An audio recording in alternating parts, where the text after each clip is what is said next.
नमस्कार दोस्तों, मैं डॉक्टर अजीत कुमार रावत। दोस्तों, आज के वीडियो सेशन में हम लोग सीलिएक डिसीज़ और सीलिएक डिसीज़ में क्या खाना है, क्या नहीं खाना, यानी परहेज के बारे में कुछ जानेंगे। दोस्तों, सीलिएक डिसीज़ एक जेनेटिक बीमारी है और इसमें इंसान जो है वो वीट और वीट के प्रोडक्ट्स यानी गेहूं और गेहूं से बने पदार्थ के लिए सेंसिटिव होता है, जिसे हम ग्लूटेन हाइपर सेंसिटिविटी भी बोलते हैं, ग्लूटेन सेंसिटिविटी बोलते हैं या फिर ग्लूटेन प्रोडक्ट सेंसिटिविटी बोलते हैं। वीट मतलब गेहूं और वीट से बने पदार्थ मतलब गेहूं के बने पदार्थ, यानी कि गेहूं का आटा, गेहूं से बनी मैदा या सूजी। गेहूं के साथ साथ इसमें जौ को भी इंक्लूड किया जाता है, क्योंकि जौ में भी ग्लूटेन एक प्रोटीन होता है जो कि पाया जाता है। अब कुछ जो इंडिविजुअल्स होते हैं, इंसान होते हैं, ये इस ग्लूटेन से सेंसिटिव होते हैं, यानी कि उनकी आंतें जो होती हैं वो उससे रिएक्टिव होती हैं और उनकी आंतों में ग्लूटेन खाने से, यानी कि वीट और वीट के प्रोडक्ट्स खाने से डैमेज होने लगता है। अच्छा, ये दोस्तों बीमारी जब बच्चा माँ का दूध से घर के खाने की तरफ शिफ्ट होता है तब से लेके, यानी कि 1-1.5 साल से लेके जीवन में किसी भी पड़ाव पे बीमारी शुरू हो सकती है। बट अमूमन ये देखा गया है कि ग्लूटेन हाइपर सेंसिटिविटी या ग्लूटेन सेंसिटिविटी और जिसे सीलिएक डिसीज़ बोलते हैं, ये ज़िंदगी के पहले कुछ सालों में डायग्नोज कर ली जाती है। लक्षण क्या होते हैं? लक्षण के लिए हम ये देखेंगे कि जो इंसान को ग्लूटेन सेंसिटिविटी है यानी कि सीलिएक डिसीज़ है और वो वीट और वीट के प्रोडक्ट्स यानी गेहूं और गेहूं से बने पदार्थ खाता रहता है, तो उस बच्चे को खून की कमी हो जाती है, उस बच्चे को भूख कम लगने लगती है, उस बच्चे की हाइट नहीं बढ़ती है, उस बच्चे को लूज मोशन तक हो सकते हैं, उसको लीवर की प्रॉब्लम भी हो सकती है। फीमेल गर्ल्स में मेनार्की नहीं होती, यानी कि मासिक शुरू नहीं होता है। तो ये मुख्य कुछ लक्षण होते हैं। यदि आपके बच्चे को हाइट नहीं बढ़ रही है, उसका वज़न नहीं बढ़ रहा है, वो चिड़चिड़ा हो गया है, थकावट सी लगी रहती है, खेलने में इंटरेस्ट नहीं ले रहा है, पढ़ाई में मन नहीं लग रहा है, आपकी लड़की का मासिक शुरू नहीं हुआ है, तो ऐसे केसेस में आपको डॉक्टर की सलाह लेनी चाहिए। क्या मेरे बच्चे को ग्लूटेन सेंसिटिविटी तो नहीं है या फिर सीलिएक डिसीज़ तो नहीं है? बच्चों, जब आप गैस्ट्रोएंटरोलॉजिस्ट को मिलते हैं, अपने डॉक्टर को मिलते हैं और उसने एक बार ग्लूटेन सेंसिटिविटी या फिर आपको सीलिएक डिसीज़ डायग्नोज कर दी है, तो आपके मन में आता है अपने बच्चों को मैं क्या खिलाऊं, क्या ना खिलाऊं। ये बहुत बड़ी असमंजस स्थिति अभिभावकों के मन में रहती है।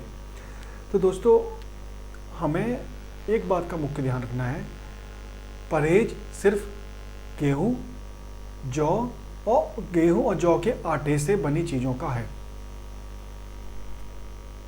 उसके अलावा हम हर तरह का अन्न, हर तरह की दाल, हर तरह की सब्जी, हर तरह का फल ले सकते हैं।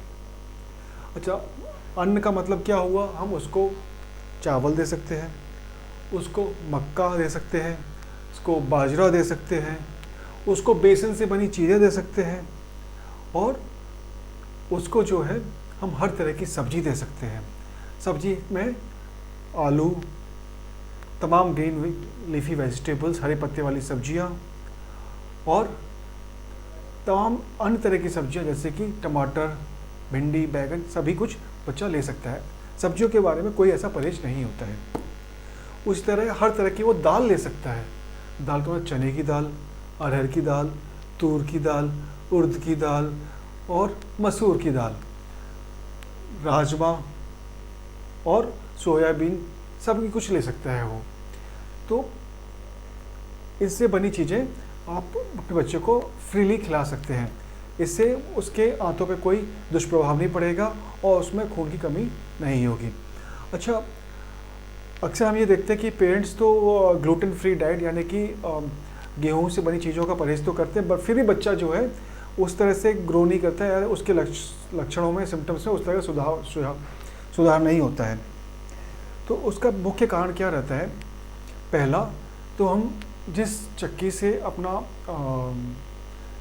चावल पिसाते हैं यानी इडली डोसा खिलाने के लिए, वो उस चक्की में आमतः गेहूँ भी पिसता है।